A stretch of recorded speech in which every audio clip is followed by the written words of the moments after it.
Okay, in this podcast we're going to talk about how to do measurements, specifically when there's something that has a line on it, like a ruler or a graduated cylinder or a thermometer. When we are measuring the volume of a liquid, we always use a graduated cylinder, so we're going to talk about measuring volume and then temperature. But the rules that we're going to talk about apply no matter what device you have. If it has grid lines on it, it will apply. Okay, so when we read the graduated cylinder, we always want to read the bottom of what we call the meniscus, and the meniscus is this curved area here, and we want to read the very bottom of that. It's important to have a good technique because we want to avoid what's called parallax errors, and parallax errors occur when we don't look at the graduated cylinder head on.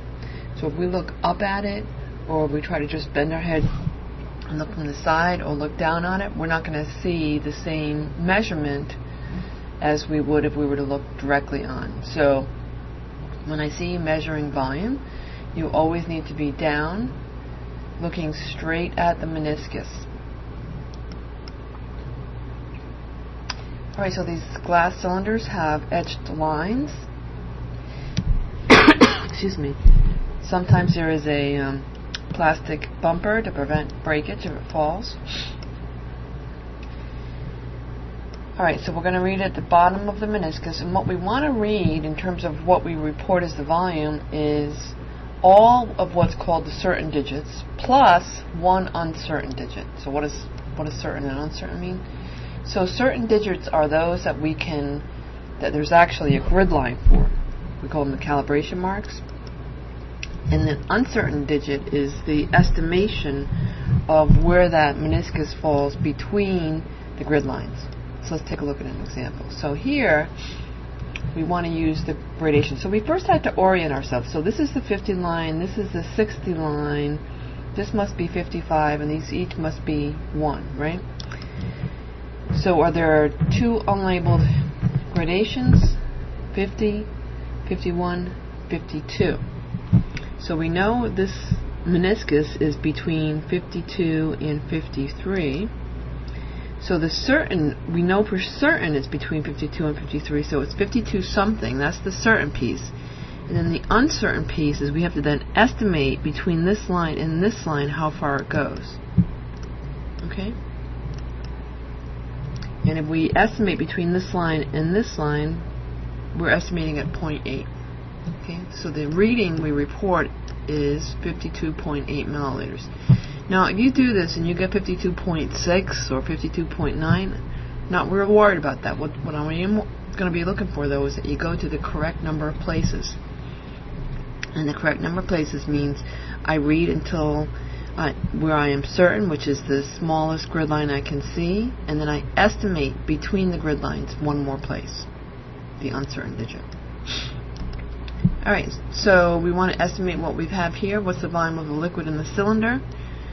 So I have, this is 6, this is 8, this line here must be 7, this must go by 2s then, 6.2, 0.4, 0.6, and this is going to be 6.8, so I can estimate between 6.6 and 6.8, so I'm going to say 6.62.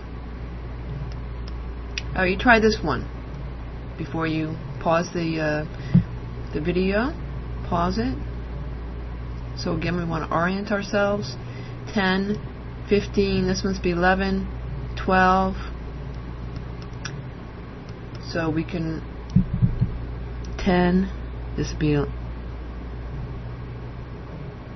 10, 11, 12, 13, 14, 15. So this is 11.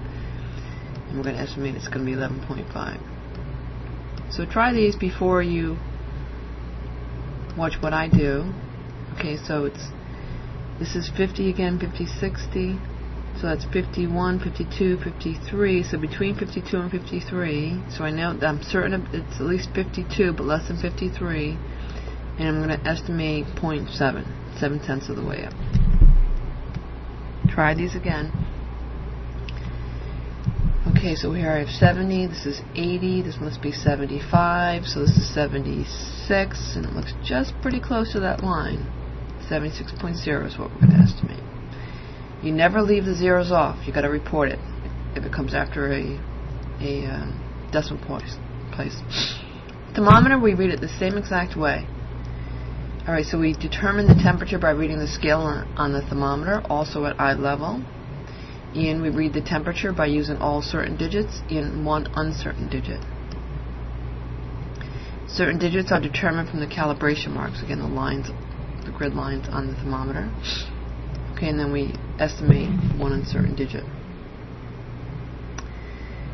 So usually the 10th place is what we're going to report, because that's going to be the uncertain digits. It's also important for you to know when you are measuring temperature of something, you don't ever want to let the bulb of the thermometer hit the side of the beaker or the bottom of it. And that's because the temperature there might be actually different, especially if you're on a hot plate here. So we always hang it somewhere in the liquid, not touching the container it's in. Okay? So here we have, this is 80, this is 90, so this must be 95, 96, 97, and we can estimate between 97 and 98, so the estimate, or 87 and 88, so 87.4 is the estimate here. Try this one. 30, this would be 35, we'll call it 35.0.